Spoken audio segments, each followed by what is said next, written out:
मुझे मोहब्बत है तुमसे, वो भी बहुत। तुम्हारे साथ नई जिंदगी शुरू करने की तैयारी कर रहा था, मगर हम तो हॉस्पिटल तक जा पहुंचे। तुम मेरे ही घर में आकर मुझे ही इल्जाम दे रहे हो? हाँ, अगर वो मैं होती जो सीढ़ियों से गिरती तो फिर क्या होता?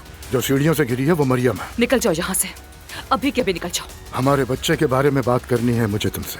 उसकी पैदाइश के बाद मैं अपना नाम दूंगा। अम्मी कैसी है तुम्हारी अब? बड़ी मुश्किल से बची, और बाबा ने कहा कि एलिफ का मामला अब खत्म हो गया है। कब शादी करके यहाँ से जाओगी?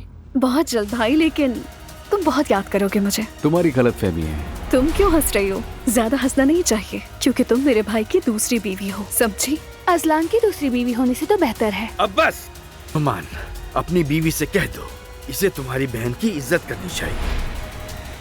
मुझे जाकर शादी की तैयारियां करनी है। खुद पे ज्यादा प्रेशर मत लो, तुम्हारी तबीयत ठीक नहीं। तुम्हें मेरी फिक्र करने की जरूरत नहीं।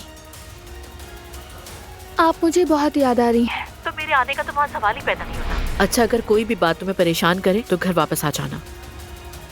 दादी ने कहा कि हम भाई बहन हैं, आपने कुछ बकवास की, फिर मुझसे उम्मीद रखती हैं कि मैं पुरसुकून भी रहूं। मजाक है। समझ क्या रहे हैं आप खुद को?